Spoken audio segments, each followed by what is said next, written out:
दुनिया भर में कैसे हाहाकार मचा हुआ है वो आप देखिए कि जब से ईरान के गैस प्लांट पर हमला हुआ और इसके जवाब में ईरान ने खाड़ी देशों के तेल गैस प्लांट पर मिसाइलें, ड्रोन गिराकर वहां आग लगा दी, तब से दुनिया हिल गई। इधर ईरान ने सऊदी अरब, कतर, कुवैत, यूएई में तेल गैस प्लांट फोड़ दिए, वहां आग लगा दी। उधर दुनिया भर की जेब जलने लगी, दुनिया भर के शेयर मार्केट क्रैश होने लगे।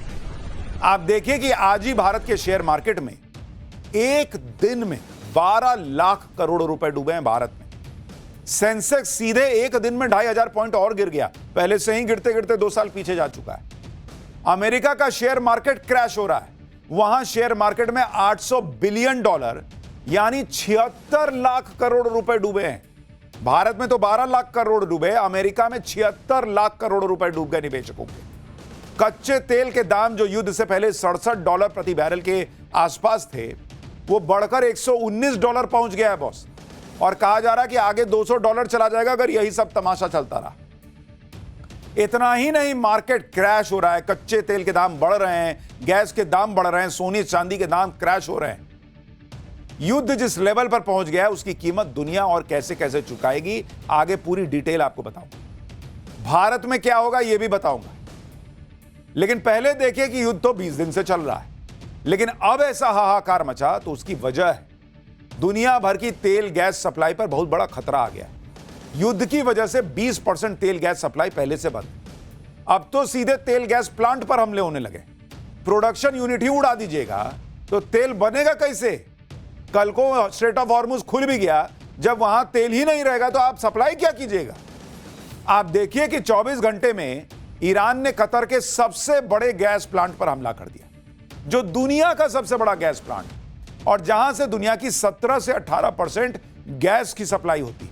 ईरान ने सऊदी अरब की सैमरेफ रिफाइनरी पर अटैक किया, जो मिडिल ईस्ट की बड़ी तेल रिफाइनरी है और जहां 4 लाख बैरल तेल प्रतिदिन उत्पादन होता है। ईरान ने कुवैत की 2 मुख्य तेल रिफाइनरीज पर ड्रोन अटैक करके आग लगा दी, जहां से 7 लाख बैरल तेल प्रतिदिन का उत्पादन होता है। ईरान के हमले के डर की वजह से यूएई को अब 2 बड़े तेल गैस प्रोडक्शन प्लांट बंद करने पड़े। वहां पर हैबशन गैस फैसिलिटी और बॉब ऑयल फील्ड पर मिसाइल अटैक हुए, यानी या तो फोड़ दे रहा है ईरान या उसके डर से ये सप्लाई और रिफाइनरी बंद हो रही। और इसमें सबसे ज्यादा खलबली मची है कतर पर हमले को लेकर, क्योंकि कतर में जिस गैस प्लांट पर ईरान ने हमला किया, वहां पर सप्लाई, वहां की सप्लाई पर दुनिया के बहुत सारे देश निर्भर हैं। ईरान ने अपने पार्स गैस फील्ड पर हमले का बदला कतर के रास लाफान गैस फैसिलिटी पर करके लिया है। उसकी तस्वीरें आपको दिखा रहा हूं। ईरान ने 14 मिसाइलें इस गैस फील्ड पर मारी, भाई पूरा फोड़ के रख दिया है। कतर का रास लाफान गैस फील्ड दुनिया का सबसे बड़ा एलएनजी एक्सपोर्ट और प्रोसेसिंग हब है। इस हमले में कतर को काफी नुकसान हुआ है, और हमले के बाद कतर ने प्लांट में प्रोडक्शन को पूरी तरह रोक दिया। क्या प्रोडक्शन होगा, देख रहे हैं कैसे आग लगी हुई है। आप इन तस्वीरों को देखकर ही अंदाजा लगा सकते हैं कि सबसे बड़ी रिफाइनरी है ये। दुनिया का 17-18% गैस यहां से निकलता है, और आज उसकी हालत आप देख लीजिए। सीधा 17-18% गैस दुनिया के मार्केट से निकाल दीजिए, हाहाकार नहीं मचेगा। इससे पहले 2 मार्च को भी कतर के इस प्लांट पर हमला हुआ, तो उस अटैक के बाद भी कतर ने प्रोडक्शन को सस्पेंड कर दिया। इस तरह के गैस प्लांट पर हमला दुनिया का कितना नुकसान कर सकता है, इसे आप इस बात से समझिए कि अगर युद्ध बंद भी हो जाए तो भी इस तरह के गैस प्लांट को फिर से प्रोडक्शन शुरू करने में अभी महीनों लगेंगे बॉस। कतर के एलएनजी हब पर हमले से भारत की चिंता बढ़ गई, क्योंकि भारत को बहुत भारी मात्रा में एलएनजी की सप्लाई यहीं से होती थी। आप देखिए कि भारत अपनी कुल खपत का 50% नेचुरल गैस इंपोर्ट करता है। 2024-25 में 270 मिलियन टन एलएनजी इंपोर्ट किया था भारत ने, और उसमें से 112 मिलियन टन यानी करीब 41% सिर्फ कतर से इंपोर्ट हुआ था। कतर की एलएनजी का इस्तेमाल भारत में बड़े लेवल पर पावर जनरेशन, इंडस्ट्री ट्रांसपोर्ट और घरेलू इस्तेमाल के लिए होता है। भारत की बड़ी बड़ी कंपनियां कतर की एलएनजी पर डिपेंडेंट हैं। पीएलएल यानी पेट्रोनेट एलएनजी लिमिटेड, गेल इंडिया और जीएसपीसी जैसी भारतीय कंपनियां बहुत लंबे समय से कतर से एलएनजी मंगाती रही हैं। इसलिए कतर के एलएनजी हब पर ईरान के हमले के बाद भारत में गैस का संकट खड़ा हो सकता है, इसकी चिंता बड़ी हो गई है। लोगों के मन में डर भरने लग गया है कि भाई चलिए आप डिप्लोमेसी कर रहे हैं, इधर उधर से मंगाने का प्रयास कर रहे हैं, लेकिन अगर जहां से इतनी बड़ी मात्रा में आता है वही तबाह हो गया, बर्बाद हो गया, तो क्या करेंगे आप? दुनिया क्या करेगी? ईरान ने सऊदी अरब के सैमरेफ रिफाइनरी को धुआं कर दिया। सऊदी के लिए यह रिफाइनरी बहुत इंपॉर्टेंट इसलिए है क्योंकि स्ट्रेट ऑफ हॉर्मुज बंद होने के बाद से सऊदी अपना तेल इसी रिफाइनरी से निकाल रहा था, लेकिन अब ईरान ने इसे भी रोक दिया है। आप देखिए कि सऊदी अरब की यह रिफाइनरी लाल सागर के तट पर है। सऊदी अरब ने पूर्व से पश्चिम तक एक तेल पाइपलाइन डाली हुई है। जब ईरान ने हॉर्मुज स्ट्रेट बंद कर दिया तब भी सऊदी को बहुत फर्क नहीं पड़ा, क्योंकि भाई उसने तेल की लाइन डाली हुई है। वो इसी पाइपलाइन के जरिए पूरब की रिफाइनरियों का तेल पश्चिम में लाल सागर भेज रहा था और यहां से वो आसानी से तेल बेच दे रहा था। लेकिन जब ईरान के गैस फील्ड पर हमला हुआ तो ईरान ने भी सऊदी के इस रिफाइनरी को निशाना बना दिया। ईरान ने 18 दिन पहले भी सऊदी अरब की सबसे बड़ी तेल कंपनी अरामको को ड्रोन और मिसाइलें दागकर फोड़ा था, जिसके बाद सऊदी को यह रिफाइनरी बंद करनी पड़ गई थी। ईरान ने कुवैत को भी नहीं छोड़ा। कुवैत की 2 ऑयल रिफाइनरी पर ईरान ने ड्रोन फोड़ दी। पहला हमला कुवैत की मीना अल अहमदी रिफाइनरी पर हुआ। यहां ड्रोन फटने के बाद पूरा इलाका हिल गया। ईरान ने दूसरा हमला कुवैत की मीना अब्दुल्ला रिफाइनरी पर किया है। ईरान के इन हमलों से सऊदी अरब, कुवैत, कतर, यूएई में हड़कंप मचा हुआ है बॉस। पूरा मिडिल ईस्ट हिला हुआ है, क्योंकि इनकी पूरी इकोनॉमी तेल पर चलती है बॉस। और वही तेल गैस फोड़ दोगे तो इनका तो तेल निकल जाएगा। अमेरिका ईरान के इस युद्ध से तो पहले ही खाड़ी देशों की जान पर बनी हुई है। अब उनके रिसोर्सेज पर खतरा आ गया है। आज सऊदी अरब की राजधानी रियाद में अरब और इस्लामिक देशों के विदेश मंत्रियों की एक मीटिंग हुई और इस मीटिंग में खाड़ी देशों में ईरान के हमलों को लेकर बात हुई। इस मीटिंग के बाद सऊदी अरब के विदेश मंत्री प्रिंस फैसल ने ईरान को सीधी चेतावनी देते हुए कह दिया कि उसे इन हमलों के नतीजे भुगतने होंगे। वहीं कतर तो इतना भड़क गया कि उसने ईरान के सैन्य अधिकारियों को 24 घंटे के भीतर देश छोड़ने का अल्टीमेटम दे दिया। खाड़ी देशों से संकेत मिल रहे हैं कि वो भी इस युद्ध में कूदने की तैयारी कर रहे हैं। भाई उनको लग रहा है कि अब तो क्या करें, उधर ईरान अमेरिका तक तो मार नहीं पा रहा, तो वो इनको मार रहा है। इधर नस दबाता है ताकि अमेरिका जो है वो चिल्लाए, लेकिन नस तो इनकी दब रही है, मर तो ये रहे हैं, हालत इनकी खराब हो रही है। तो खाड़ी देश कर रहे हैं कि हमको भी कूदना पड़ेगा युद्ध में। अगर खाड़ी देश युद्ध में कूद गए तो भाई ये युद्ध उस लेवल पे चला जाएगा जहां से नीचे खींचना मुश्किल हो जाएगा। लेकिन ईरान सिर्फ खाड़ी देशों को ही नहीं फोड़ रहा, उनको ही नुकसान नहीं पहुंचा रहा, बल्कि इजराइल के गैस प्लांट पर ईरान ने हमला कर दिया। बड़ी खबर आ रही है, हाइफा ऑयल रिफाइनरी पर मिसाइल से अटैक हुआ है और ये इजराइल के लिए बड़ा झटका है कि उसके हाइफा ऑयल रिफाइनरी पर अब ईरान ने मिसाइल से अटैक कर दिया है। यानी ईरान रुकने का नाम नहीं ले रहा बॉस। भाई वो कह रहा है तुमने मेरा तेल और गैस फोड़ा, मैं जहां तक मार सकता हूं वहां तक घुस घुस के तेल गैस फोड़ दूंगा सब। उधर ट्रंप भी फिर से ईरान को ऐसा धमका रहे हैं कि ईरान का पूरा गैस प्रोडक्शन ही उड़ा देने की धमकी दे डाली। ट्रंप ने कहा कि इजराइल ने ईरान के गैस फील्ड पर जो अटैक किया उसके बारे में अमेरिका को कुछ पता ही नहीं था। एकदम मासूम बन रहे हैं, अरे हमको तो पता ही नहीं था, तुमको नहीं पता था। अब इजराइल इस तरह का हमला नहीं करेगा कह रहे हैं, लेकिन अगर ईरान ने अब गैस तेल प्लांट पर हमला किया तो उसे अमेरिका छोड़ेगा नहीं। ट्रंप ने कहा कि अमेरिका ईरान के साउथ पार्स गैस फील्ड को इतनी ताकत और इतने जोर से उड़ा देगा जो ईरान ने पहले देखा नहीं होगा। लेकिन अमेरिका का टोन चेंज हो रहा है, उसको समझ में आ रहा है कि भाई ये तो बहुत तेज मार रहा है, इधर से एक मारो ये 4 मारने जैसा कर रहा है। तो अमेरिका कह रहा है कि हम नहीं मारेंगे, तुम भी मत मारो। क्यों भाई, तुमने शुरू क्यों किया? उधर अमेरिका के रक्षा मंत्री पीट हेग्सेथ ने कह दिया कि आज ईरान पर अमेरिका का अब तक का सबसे बड़ा हमला होने वाला है। एक तरफ इनके डोनाल्ड ट्रंप कहते हैं कि ईरान को तो ऐसा फोड़ दिया है कि कुछ बचा ही नहीं, फिर ये कहते हैं इतना बड़ा हमला करूंगा कि ईरान की ताकत घट जाएगी। तो भाई जब सब उसका ताकत निचोड़ चुके हो हमले कर करके, तो अब कौन सा ताकत निकाल रहे हो? बोलो ना कि तुम्हारी इज्जत जो है वो मिट्टी में मिल रही है, इसलिए झूठ बोल बोल के उस पर लीपापोती करते हो। उधर ट्रंप का प्लान यह है कि अगर ईरान ने हॉर्मुज स्ट्रेट नहीं खोला तो अमेरिका खार्ग आइलैंड पर कब्जा कर लेगा।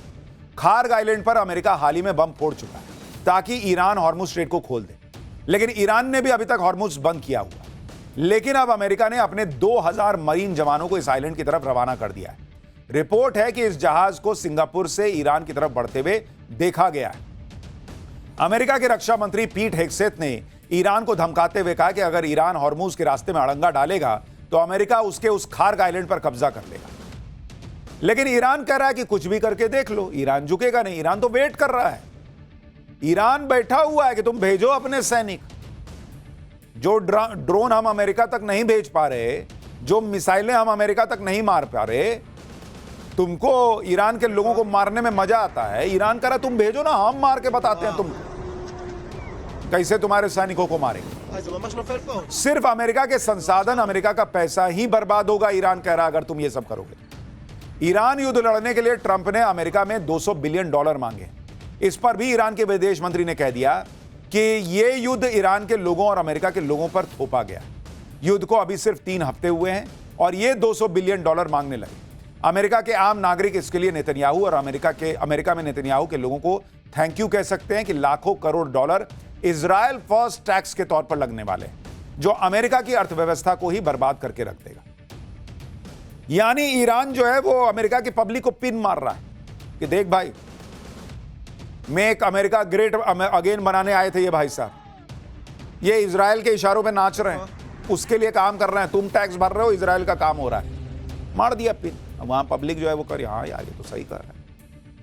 देखिए बात सही भी है, जितना पैसा अमेरिका ने करीब 3 साल के यूक्रेन युद्ध में खर्च नहीं किया, उससे कहीं ज्यादा रकम वो 3 हफ्ते में ईरान के खिलाफ लगाने वाला है। आप देखिए कि यूक्रेन युद्ध पर अगर आप देखेंगे अमेरिका का खर्च कितना रहा है, अमेरिका का खर्च अगर आप देखने बैठेंगे कि वो कितना युद्ध पे खर्च किया, तो जो यूक्रेन युद्ध है, यूक्रेन वॉर, उसमें अगर आप देखेंगे 2022 से 2025 की बात कर रहा हूं, उसमें अमेरिका ने कितना खर्चा किया? 16 लाख करोड़ रुपए। 3 साल में बॉस 16 लाख करोड़ रुपए। और ईरान युद्ध में, ईरान वॉर में अमेरिका कितना खर्च कर रहा है?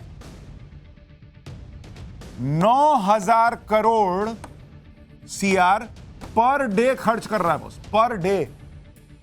और 20 दिन में इसका मतलब यह है ऑलमोस्ट 2 लाख करोड़ रुपए वो खर्च कर चुका है। 2 लाख करोड़ रुपए 20 दिन में। और बजट मांग रहा है कि 18 लाख करोड़ रुपया और दो। तो आप देखिए कि 2 लाख करोड़ इधर और 18 लाख करोड़ का बजट मांग रहा है, तो 20 लाख करोड़ हो गया। तो जितना 3 साल में खर्च नहीं किया यूक्रेन युद्ध में, उससे ज्यादा तो ईरान में खर्चा कर देगा। तो ईरान कह रहा कि मारो, हमको क्या है, हम थोड़े कहते हैं कि हम दुनिया के सबसे बड़े देश हैं, हम दुनिया के सबसे ताकतवर देश हैं, हम पूरी दुनिया को चला रहे हैं। डुबाओ, फाड़ो पैसा, अपना डॉलर फाड़ फाड़ के फेंकते जाओ, जलाते जाओ, हमको क्या, हमको तो मार नहीं बैठो ना, हम तो मार ही रहे हैं, तुम्हारी इकोनॉमी मार के मर जाएंगे, ईरान कह रहा है। सोचिए ऐसे युद्ध में बेतहाशा खर्च हो रहा है, जिस युद्ध में ट्रंप अपना कोई मकसद भी नहीं बता पा रहे। भाई को पता ही नहीं है कि किस बात का पैसा खर्च कर रहा है। ब्याह में नाच रहे हो कि ऐसे उड़ा रहे हो, पब्लिक का पैसा उड़ा रहे हो तुम। इसी पर दुनिया भर में ट्रंप की छीछा लेदर हो रही है। बड़ी बड़ी मैगजीन और अखबार लिख रहे हैं कि यह ट्रंप का ऑपरेशन एपिक फ्यूरी नहीं है, एपिक फेलियर दिख रहा है। दुनिया की बड़ी मैगजीन इकोनॉमिस्ट ने अपने कवर पेज पर ट्रंप की आंखें बंद किए हुए फोटो दिखाते हुए लिखा कि ऑपरेशन ब्लाइंड फ्यूरी। इसको दिख ही नहीं रहा है कर क्या रहा है ये आदमी। ये सब बातें इसलिए हो रही हैं क्योंकि ट्रंप क्या कह रहे हैं, ट्रंप क्या कर रहे हैं, ये किसी को समझ में नहीं आ रहा और उनको भी नहीं आ रहा है। ट्रंप जिस रूस के तेल से सबसे ज्यादा नफरत करते थे, उस तेल पर दुनिया से कह दिया कि जाओ जाके खरीद लो। ईरान के जिस तेल पर अमेरिका ने सैंक्शन लगा रखा था, अब अमेरिका उसके बारे में क्या कह रहा है सुनिएगा, आपका दिमाग हिल जाएगा। कह रहा है कि उस पर से भी सैंक्शन हटा देंगे, जो समुद्र में ईरान का तेल खड़ा है, जहाज में पड़ा है, कह रहा है उस पर से भी सैंक्शन हटा देंगे, वो भी ले लो। क्या हालत हो गई तुम्हारी अमेरिका, क्या हालत हो गई सोचिए। रूस को मारने चले थे, रूस को मार नहीं पाए। रूस यूक्रेन युद्ध रुकवाने चले थे, वो रोक नहीं पाए। चाइना को डैमेज करने चले थे, वहां जिनपिंग हंस रहा है क्या किया ये आदमी। और यहां ईरान से लड़ रहे हो और दुनिया से कह रहे हो कि ईरान का तेल भी खरीद लो भाई। ऐसा तो उसी एक जानवर के साथ होता है जो अपना पूंछ पकड़ने के लिए गोल गोल घूमता, पकड़ नहीं पाता। वही अमेरिका का हाल हो गया। अगर ट्रंप ऐसे ही युद्ध बिना मतलब के खींचते रहे तो फिर दुनिया में हाहाकार मच जाएगा, क्योंकि बात सिर्फ तेल और गैस की नहीं है। अगर आप ओवरऑल दुनिया के हालात देखेंगे तो खाड़ी देशों से आने वाले फर्टिलाइजर की कमी की वजह से फूड क्राइसिस को खतरा है। 4.5 करोड़ लोगों के भूखमरी की चपेट में आने का खतरा है। कई एक्सपर्ट ये दावा कर रहे हैं कि अगर युद्ध 10 दिन और चल गया ना तो ग्लोबल रिसेशन आने का डर है, मंदी आ जाएगी दुनिया में। जब ये युद्ध शुरू हुआ तब से ग्लोबल स्टॉक 4.5% गिर चुके हैं। वर्ल्ड जीडीपी को 4 से 5% का झटका लगने का खतरा है। दुनिया भर में ऑयल और गैस के दाम बढ़ रहे हैं। युद्ध का इंपैक्ट ऐसा पड़ रहा है कि ईरान के कल के अटैक के बाद यूरोप में गैस की कीमत 35% बढ़ चुकी है। खाड़ी देशों से दुनिया को सिर्फ ऑयल और तेल ही नहीं मिलता, बल्कि फर्टिलाइजर यानी खाद की भी सप्लाई होती है। इसलिए आने वाले दिनों में फूड क्राइसिस के बढ़ने की चिंता है। दुनिया का 20% फर्टिलाइजर यानी खाद और 46% यूरिया खाड़ी देशों से आता है बॉस। अगर हॉर्मुज स्ट्रेट बंद ही रहा तो दुनिया के कुल खाद व्यापार का 1/3 हिस्सा बाधित हो सकता है। नाइट्रोजन खाद की कीमत दोगुनी हो सकती है और फॉस्फेट खाद की कीमत करीब 50% बढ़ सकती है दुनिया भर में। एशिया के देश खाड़ी के फर्टिलाइजर पर सबसे ज्यादा निर्भर है। 35% यूरिया, 53% सल्फर और 64% अमोनिया एशिया को जाता है। भारत खास तौर पर खाड़ी देशों पर निर्भर है। भारत अपना 40% से ज्यादा यूरिया और फॉस्फेट खाद यहीं से मंगाता है। खाड़ी का फर्टिलाइजर सबसे ज्यादा भारत, ब्राजील और चीन लेते हैं। ये तीनों ही देश दुनिया के सबसे बड़े खाद्यान्न उत्पादक भी हैं। यानी बात सिर्फ भारत के लिए कोई चिंता की बात है ऐसी नहीं है, पूरी दुनिया के लिए चिंता की बात है।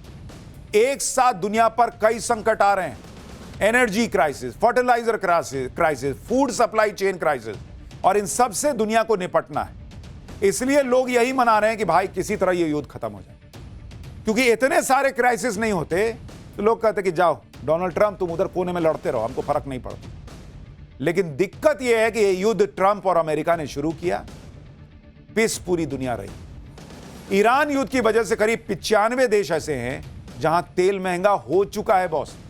कुछ देश ऐसे भी हैं जहां हर महीने के आखिर में फ्यूल के दाम चेंज होते हैं, तो आशंका है कि कई और देश अपने यहां फ्यूल के दाम बढ़ा सकते हैं।